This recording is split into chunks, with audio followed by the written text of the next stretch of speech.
There is nothing more fun to see than a healthy palm tree in a snowy backyard like mine. I'm growing palm trees here in New York on Long Island, and we just had a very brief but bad cold snap. Temperatures dropped into the teens, 12 and 13 degrees for a low temperature twice. So one night we were 13, one night we were even colder at 12.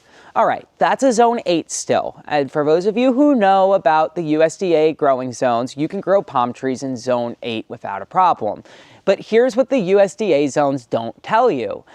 It doesn't tell you how long you stayed that cold. We were in the teens for 36 hours. It did not get past 20 degrees after a morning that was 13. So I am very nervous because I left all of the palm trees in my backyard here on Long Island uncovered, except for my Sabal urasana, which is a blue palmetto, and of course my Cordyline australis, which is not a palm tree, but it is a zone 8 plant. So I covered those up. The Cordyline just sort of got covered with really poorly put on tent and some Christmas lights, and that was it. The Sabal urasana was covered pretty well, so I'm not so worried about that. But I am worried about the palm trees, not the needle palms. Needle palms are okay, so this will be fine. It can handle temperatures easily below 10 degrees at this size. I have seen them get damaged when it's much younger at 10 degrees Fahrenheit. But this, my Sabal minor, they're all going to be fine in this cold. The windmill palms, though, they're a little bit more finicky. I have seen them get damaged by temperatures this cold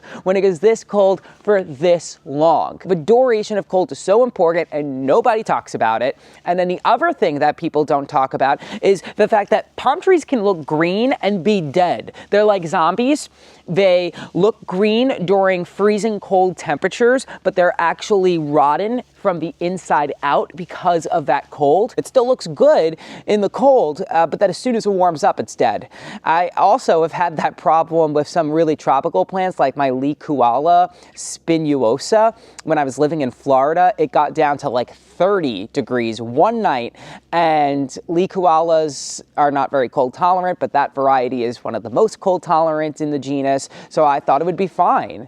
That was like February. It looked fine, it looked fine, it looked fine, and then all of a sudden in June, it tried to grow a new frond and it rotted and the whole thing died, and that was it. So palm trees can be zombies. They can look alive. Sometimes the tropical ones can even grow half of a new frond and then die, which is really frustrating. But the cold tolerant ones, usually, if they are cold damaged, they'll let you know in March, which is why I am so nervous, because I'm not going to know if my windmill palm is dead or damaged until March. So that's a risk that you have to be willing to take.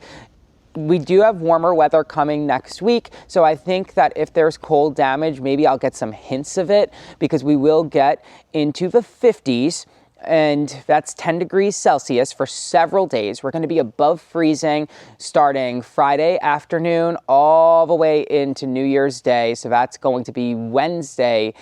At the very earliest, we'll have our next freeze. So that's Saturday, Sunday, Monday, Tuesday, about 5 days above freezing day and night. So I think that if there's damage, we'll probably get some hints of it with that.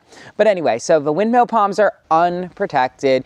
The leaflets actually do kind of fold up when it gets cold, and that's not necessarily cold damage. It's something called thermonasty that's protecting itself from cold. This happens a lot with rhododendrons as well. So, you know, plants that need to protect themselves from cold will sort of fold up and then they'll recover. So that doesn't necessarily mean it's cold damage.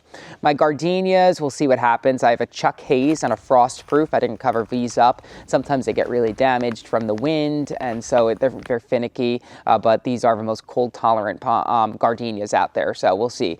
My yuccas will be fine. I have a Gloriosa, that one's fine. Silver Anniversary should be fine. I have a hardy cacti. It's got this like really cute kind of purple pads in the winter, and then it plumps back up. It's supposed to have red flowers, so we'll see how that one does. All the other plants are in the garage, so I'm not worried about that. And my Sabal minor and my needle palm, although these have been uncovered, I do think that they'll probably be okay. The Fatsias will be okay.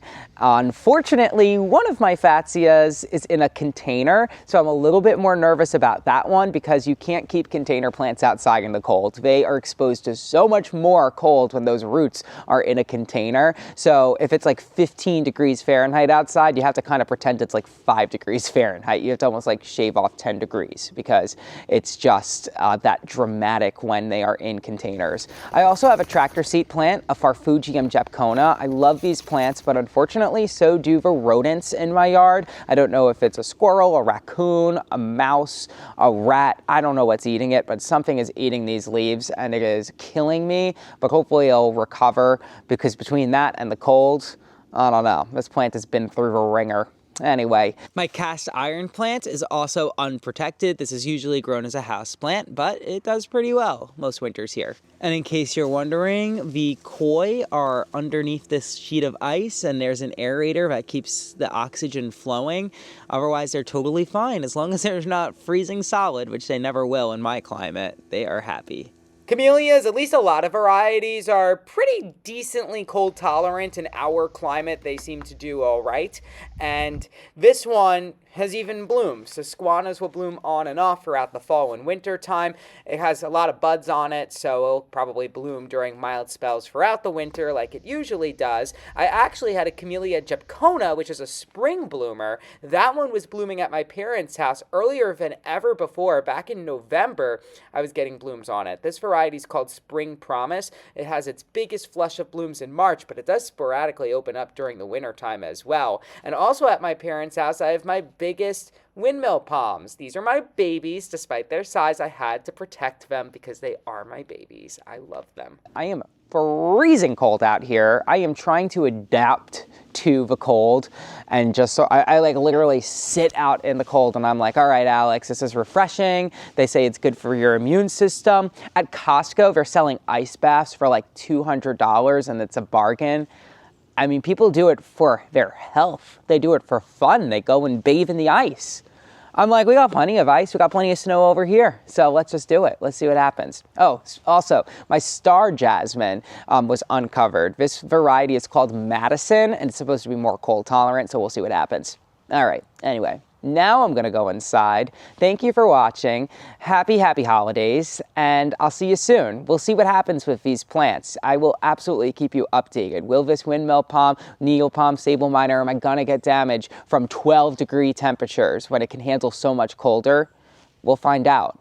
And again, it's the duration of the cold that is just as important or maybe more important than how cold it gets.